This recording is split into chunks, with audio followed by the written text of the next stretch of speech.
আসসালামু আলাইকুম রহমতুল্লাহ। Hello viewers, অষ্টম শ্রেণীর শিক্ষার্থী বন্ধুরা, আশা করি ভালো আছো। ম্যাথ এডুকেশন অনলাইন শিক্ষা পরিবারের পক্ষ থেকে তোমাদের সবাইকে স্বাগতম। তোমাদের অর্ধবার্ষিক পরীক্ষা সামনে রেখে ধারাবাহিক আলোচনার অংশ হিসেবে আজকে আমরা তোমাদের তথ্য ও যোগাযোগ প্রযুক্তি বইয়ের প্রথম অধ্যায়ের কিছু বিগত বছরের পরীক্ষা আসা প্রশ্ন এখন সলভ করে তোমাদেরকে দেখিয়ে দিব। চলো আলোচনা শুরু করা যাক। দেখো, এখানে বলা আছে বিদেশ থেকে দেশে টাকা পাঠানোর দ্রুততম মাধ্যম কোনটি? এটা জিএসসি পরীক্ষা 2014 সালে আসছে। ঠিক আছে। ক নম্বরে টিটি, খ নম্বরে এমটি, ঘ নম্বরে মোবাইল, ঘ নম্বরে ডিডি। এই উত্তর হচ্ছে ঘ নম্বর সঠিক। কি? মোবাইল। বিদেশ থেকে দেশে টাকা পাঠানোর দ্রুততম মাধ্যম কোনটি? মোবাইল। ঠিক আছে। আউটসোর্সিংয়ের জন্য অত্যাবশ্যক কোনটি? এই প্রশ্নটা জিএসসি পরীক্ষা 2014 সালে আসছে। রাউটার, ইন্টারনেট, সুইচ না পেন ড্রাইভ? এই প্রশ্নের উত্তর সঠিক হচ্ছে খ নম্বরটা, ইন্টারনেট। আউটসোর্সিংয়ের জন্য অত্যাবশ্যক কোনটি? ইন্টারনেট। ঠিক আছে। 9 নম্বর প্রশ্ন কী বলছে দেখো, স্বয়ংক্রিয় ইন্টারেক্টিভ ভয়েস প্রযুক্তি ব্যবহার করা হয় কোনটিতে? এই প্রশ্ন জিএসসি 2014 সালে আসছে। ক নম্বরে মালামাল সুশোধিতকরণে, খ নম্বরে গ্রাহকের নির্দিষ্ট প্রশ্নের জবাব প্রদানে, ঘ নম্বরে হিসাব নিকাশে, ঘ নম্বরে ভিডিও এডিটিংয়ে। এটা উত্তর হবে এই খ নম্বর সঠিক, গ্রাহকের নির্দিষ্ট প্রশ্নের জবাব প্রদানে। প্রশ্ন কি? স্বয়ংক্রিয় ইন্টারেক্টিভ ভয়েস প্রযুক্তি ব্যবহার করা হয় কোনটিতে? গ্রাহকের নির্দিষ্ট প্রশ্নের জবাব প্রদানে। ঠিক আছে। পরবর্তী প্রশ্ন দেখো, 10 নম্বরে কি বলছে, বর্তমানে দেশের সবচেয়ে বড় প্রযুক্তি বিষয়ক কোম্পানি কোনটি? এই প্রশ্নটা জিএসসি পরীক্ষা 2014 সালে আসছে। Television company, camera company, mobile company, computer company? এই প্রশ্নের সঠিক উত্তর ঘ নম্বর, মোবাইল কোম্পানি। তাহলে কি বর্তমান দেশের সবচেয়ে বড় প্রযুক্তি বিষয়ক কোম্পানি কোনটি? Mobile company. আশা করি তোমরা বুঝতে পারছো। 11 নম্বর প্রশ্ন কী বলছে দেখো, যোগাযোগ করার পদ্ধতিকে মোটামুটি কয় ভাগে ভাগ করা যায়? 2 ভাগে, 3 ভাগে, 4 ভাগে, 5 ভাগে? এই প্রশ্নটা জিএসসি পরীক্ষা 2015 সালে আসছে। এর উত্তর ক নম্বর সঠিক। দেখো, আমি আবার বলছি, যোগাযোগ করার পদ্ধতিকে মোটামুটি কয় ভাগে ভাগ করা যায়? এর উত্তর ক নম্বর সঠিক, 2 ভাগে। ঠিক আছে। যোগাযোগ করার পদ্ধতিকে 2 ভাগে ভাগ করা যায়।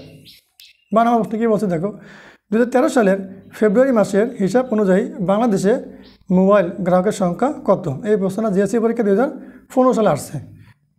10 কোটি, 10.5 কোটি, 11 কোটি, 11.5 কোটি?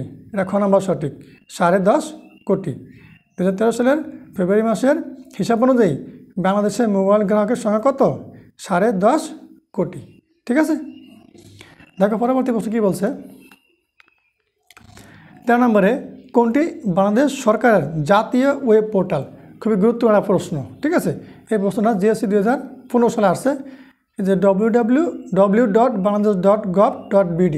এটা কিন্তু সঠিক, এই যে ক নম্বরটা সঠিক। ঠিক আছে। কোনটি বাংলাদেশ সরকার জাতীয় ওয়েব পোর্টাল?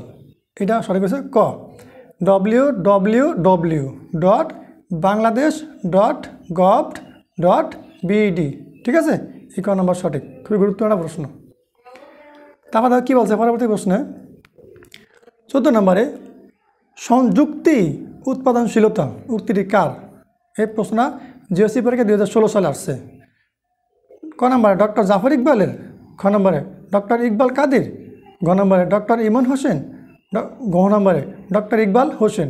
এর উত্তর সঠিক খ, সংযুক্তি উৎপাদনশীলতা উক্তিটি কার? ডক্টর ইকবাল কাদির। এই খ নম্বর সঠিক। ঠিক আছে।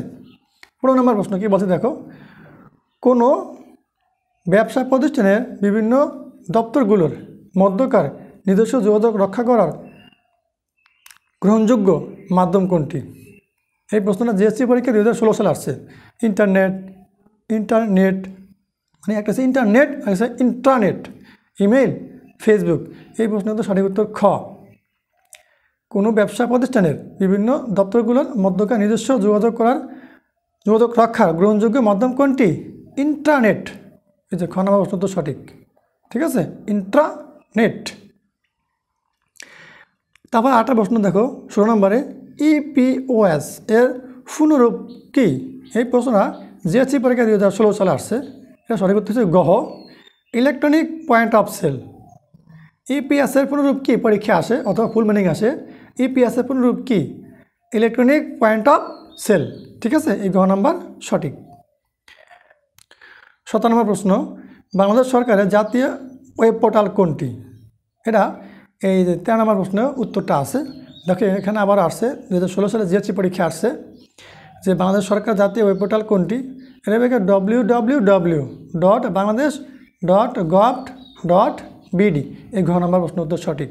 ঠিক আছে, দেখো 18 নম্বর কি বলছে, কোন ওয়েবসাইটগুলো ঘরে বসে আয়ের সুযোগ সৃষ্টি করে দিয়েছে? ওয়েডেক্স, ফ্রিল্যান্সার, ইল্যান্স। এর সঠিক উত্তর গহ, মানে কি প্রমাণ সংখ্যা 1, 2, 3 তিনটাই সঠিক। কোন ওয়েবসাইটগুলো ঘরে বসে আয়ের সুযোগ সৃষ্টি করে দিয়েছে? ওয়েডেক্স, ফ্রিল্যান্সার, ইল্যান্স। এই উত্তর গহ সঠিক, মানে প্রমাণ সংখ্যা 1, 2, 3 তিনটাই সঠিক। এই প্রশ্নটাও জিএসসি পরীক্ষা 2016 সালে আসছে। তোমরা এই চমৎকার প্রশ্নগুলো প্র্যাকটিস করো। আর এই ধরনের ধারাবাহিক ক্লাস পাওয়ার জন্য আমাদের math education YouTube channel subscribe করে এবং ম্যাথ এডুকেশন ফেসবুক পেজটা ফলো করে সাথে থাকো। আল্লাহ হাফেজ।